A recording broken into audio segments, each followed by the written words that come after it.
Glenn Naughton with Jet Nation Radio and JetNation.com. Be sure to log into JetNation.com where you can register and become a part of what is the most active Jets message board on the web. Probably be a short one. Just come in and talk about this season-ending victory in New England, 17-3 over the Patriots. Breece Hall, remember, who Nathaniel Hackett found out the other day is a very good player, decided to run him 550 times to close out the season. The Jets were trying to get Hall to the 1,000-yard mark. He needed like 183, 184. They got him to 178, I believe, which is a new career high by 1 yard. So congrats to Breece Hall. Whether you were rooting for draft position or not, you got to be wanting Breece Hall to have himself a nice day. And speaking of draft position, the Jets, who could have, depending on how things unfolded today, could have been picking as high as 5, currently picking 9. Best case scenario right now is 9. They can drop as low as 12. So any thoughts of, being able to reload with draft picks and trade down and fix everything? That's not going to happen. You're picking at 12. Unlikely to have anyone that wants that pick. Some good tackles to get in that spot, which is a good thing.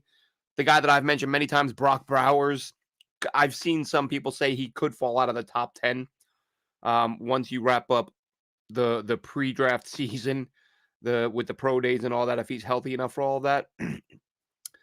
I have a hard time believing he'll be there. If he is, fine. If you can trade down, fine. But there will be some tackles on the board in that spot. So that's in terms of the draft, that's just where the Jets are right now. They're gonna pick right around the between 11 and 12, somewhere in there. But Bill Belichick leaves the New England Patriots with a loss to the Jets. And I know listen, I'm not unhappy that you beat Bill Belichick.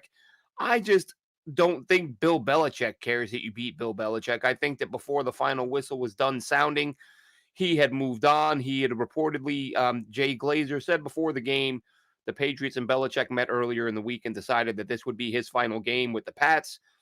I don't know how, listen, I kind of wanted him to hang around. Because what has Bill Belichick done without Tom Brady that makes you fear him or want him out of the division? Yeah, he's beaten the Jets a ton of times without Brady, but the Jets have been terrible.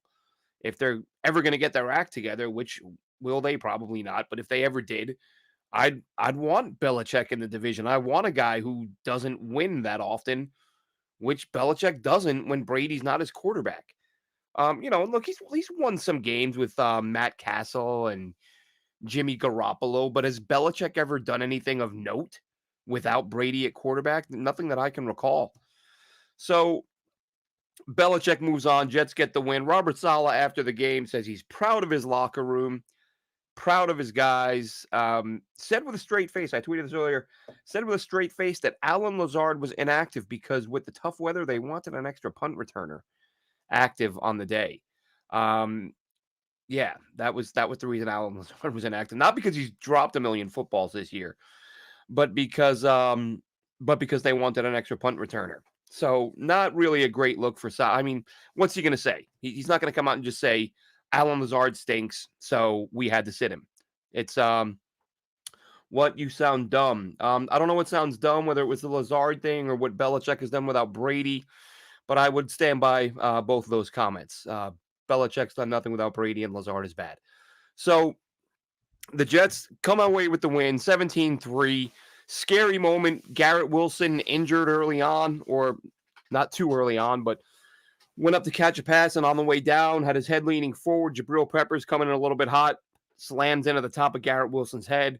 His neck appears to pop back, and Wilson falls to the ground and has to go away to the blue tent. He thankfully doesn't return. I mean, thankfully gets up and walks off and then does not return. As I said before the game, I wouldn't have played either Breece Hall or Garrett Wilson. I know that they're your best players, and that's why I don't play them. I wouldn't have exposed them to injury in a meaningless game. Not your best players. Joe Tippmann was limping off, was replaced. And listen, again, more Nate Hackett. You've got Tippmann leaving the game with an injury. You bring in Chris Glazer to play center. I don't know if he's ever played there before. I didn't see him play there in Virginia. I didn't see him play there with the Jets. First play, shotgun. Boom, launches one over the quarterback's head. I didn't see if it went over his head or off to the side. Whatever it was, he launched one that was not catchable for Trevor Siemian and went, rolling off into the backfield. But that's what Nate Hackett gives you. Give him a guy who's never played a position, and he's going to have him do the most awkward thing right off the bat. So he's back and he's coming back. He is coming back. Connor Hughes says that everybody's coming back, apparently. Which makes no sense to me and shouldn't make sense to any Jets fan. There should be some people getting fired for the way this one unfolded, the season unfolded. Better bring back Zerline and more. Oh, absolutely. Mike Slane says bring back Zerline and Morstead. Those guys should have been re-signed during the season. And big congrats to Bryce Huff, by the way. 2 sacks for him gives him 10.5 on the year. I think he goes. I think he leaves. I would love to see him stay. I would love to see him stay, but as I said pre-game, and I've said a few times since then, I think the Jets are going to have to let go of somebody to add some draft picks because they don't have a lot of picks and they need a lot of picks. So Huff is a guy, and also financially, just financially, you got to look at within the next year or two, you're going to have to re-sign Sauce and JJ and Garrett and Brees, and I mean, you're not going to be able to keep all those guys. I don't see that happening. But listen, a lot of time between now and then. Maybe there's some maneuvering, cap's going to go up, deals are going to expire and stuff like that. But still, 4 mega contracts at one time. Not a lot of teams pull that off, and I don't know if the Jets will be able to. But as far as Bryce Huff goes, you've basically got a guy who is a valuable commodity at a place where you have some excess and you need picks. Look, another sack for Will McDonald today. So he didn't have any sacks first 7-8 games of the year, but over the final 7-8 games, he had 3 sacks in, again, very limited reps. And even though the sacks, didn't have huge sack numbers, you saw him winning his one-on-ones. You saw him pressuring the quarterback with very, very limited reps. And that was the concern, right, that a lot of us had when the Jets drafted Will McDonald was, why didn't you take a guy who's going to play the majority of the snaps, like a Jackson Smith-Njigba, who was just had a catch a second ago. I had that game on. He's playing. Looks like he's going to finish the year with about 700 yards after a slow start. He was injured early on and didn't play much his first 3-4 weeks. And now he's tracking for a 700-yard season. So I think Smith-Njigba will be a 1,000-yard guy, for years to come. And the Jets took Will McDonald, who, again, is a, unbelievable talent. I do think, and I have said that he's a guy that by the time, 2-3 years from now, no one's going to care about passing on Jackson Smith-Njigba because Will McDonald's going to be that good. But for this year or next year, probably would have made sense to go with the receiver because then the Jets would be sitting in a position right now where they can just be working to bring back Huff because you wouldn't have that first-round pick money going toward McDonald. That money would be on JSN, and you'd have a legitimate weapon that you'd be pairing with Garrett Wilson. You'd have 2 quality receivers, and you could kind of look elsewhere in the draft. But as it stands, the Jets did what they did. They are where they are. Joe Douglas has some work to do. And listen, I have defended Joe Douglas in many ways, shapes, and forms to the chagrin of a lot of folks. That's fine. Don't care. We're never going to agree on everything. But tomorrow or the next day, maybe even our Wednesday night show, we're going to break down. We're going to go over everything that went wrong for Joe Douglas this year, which feels like it includes everything. I mean, really, starting from the Aaron Rodgers trade up through the end of the season, not a lot of good for Joe Douglas. Really not at all. And we're going to go over that. But listen, as I've said before, this isn't Madden. You're not going to find 8, 9, 10 superstar players every year in free agency in the draft. It takes time. And he had just look at what they just did, right? You've got 2 Pro Bowlers and 6 alternates. Even if you want to say, oh, kicker, punter, like those are important positions. People don't like to give them credit. But you've got a bunch of good players on this team. And Robert Saleh said it, and as much as he would have said it anyway, to be honest. But I don't think Saleh's wrong when he says this team is closer than people realize. And I think what he means by that is, you can't rely too heavily on AVT, but you're looking at him like, dude, you got to stay healthy, right? Just the talent level. AVT comes back. If that dude stays healthy, Carter Warren did an admirable job at tackle late in the year, considering the fact he didn't play last year in college, minus a couple games before he missed the rest of the year. Then he didn't play most of this year, steps in late in the season, his first football action in almost 2 football calendar years. And he played okay. So if he could fill one of your tackle spots and AVT is healthy, and you've got Joe Tippmann. Well, now you don't need 4 new guys. Now you need 2. And believe me, we've seen the last couple years the importance of depth. So yeah, you need depth. You've got to get some guys there. And maybe look, I thought Glazer, the one start he got or the couple games he played, I thought he looked okay. Not great, but again, as a depth piece, spot starter type.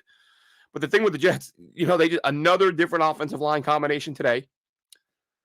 Carter Warren started at right tackle, Becton on the left, who's probably gone. And I think he had Newman at right guard, Tippmann at center.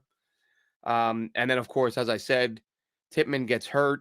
And then you bring in Glazer, which he's not played. They must have used, I think they said during the game that was their 15th different offensive line combination, which sounds about right. Bryce Huff said he won't be offering a hometown discount, which that should come, guys just don't do that anymore. That's not really a thing. I know Rodgers did it, but that was a very, very rare circumstance. He's already got $1 trillion. He can afford to give up some money. And he wanted to give the Jets some room to bring in some players. But Joe Douglas, like I said, big offseason for him. It's the Allen Lazard being inactive multiple times, healthy scratch. Big cap hit if you dump him, but that they may have to have that conversation. And it's going to be an uncomfortable one because, again, he's a Rodgers guy. But if he can't be counted on to catch the football, maybe you go in that direction. So that'll be a big decision the Jets will have to make, along with many others for Joe Douglas. Like I said, big offseason for him following a catastrophic year. In so many ways. They essentially, the New York Jets traded this year a second-round pick for 4 snaps. That's what you got for year 2. For your second-round pick, you got 4 snaps out of Aaron Rodgers. And as I've said before, if he goes on to win a ring next year or the year after that, nobody gives a damn. But if you don't win something special and you gave up a second-rounder for 4 snaps and sign a bunch of the guy's friends, and this is the conversation that's going to have to happen internally at One Jets Drive. Is Joe Douglas the real GM? Or is Joe Douglas the guy that, hands the guys the pen after Aaron Rodgers picks the players to sign? We don't know. But I'll tell you what, if Allen Lazard gets let go, that's one big indication that Joe Douglas has retaken the reins and will be calling the shots for the Jets. Hopefully that's what happens. I don't know. None of us know what would have happened this year if he hadn't signed the Billy Turners and Randall Cobbs and Dalvin Cooks of the world. But these are the guys that Aaron Rodgers wanted, so they brought them in, and it was a complete catastrophe. And people talk to me about these stop it, we won, that's the point. I'm not even talking about the game right now. What do you mean? I'm talking about the play. Like, the game's over. They won. We've addressed that. And the Jets are Joe Douglas is going to have to be in a position where a lot of these guys, luckily a lot of the Rodgers guys that were brought in were 1-year deals, so they can go. But now Aaron Rodgers has more friends, and some of those guys are going to be available. So does Aaron Rodgers step in and say, bring these guys in, and does Joe Douglas do it? Or does Joe Douglas stick with his guns and do what he wants to do? So, like I was saying, we don't know how things would have played out if Joe Douglas had gone out and got players he wanted instead of getting the players Aaron Rodgers wanted. But he's got to take charge. And if Woody won't let him do it, then I'm not sure what exactly Joe is doing in that role. If the players are being allowed to call the shots and ownership is overruling him and wanting him to bring in the guys that Aaron Rodgers wants. But that's what we got when we got Aaron Rodgers, or when all the fans were on board with bring this guy in, you knew that if he came in, the Jets were going to bend over backwards to make him happy. And in doing so, that meant bringing in some guys who are not very good at football anymore. So hopefully that doesn't happen again. That'll wrap this one up. Like I said, quick one, short one. Jets won. Happy for the players, not happy for the draft position. Joe Douglas, time to go out and really, really earn that money, because you're not picking in the top 5. You don't have that valuable trade chip to move down and add multiple picks. You're going to be picking around 9, 10, 11, 12. You don't have a second-round pick. You got Huff leaving. You got some banged up O linemen, and a lot of work to do. A lot of work to do in the coming months, and we will be covering all of it on Jet Nation Radio, Jet Nation Live. Be sure to check us out. Like I said, go on to the forums, most active Jets message board on the web. Give me a follow at JNRadio_Glenn right there at the bottom of your screen, and also at Jets Picks, which will be nothing but draft content. I am going to log off here and jump right into some Oregon State film. Have a good one, Jets fans.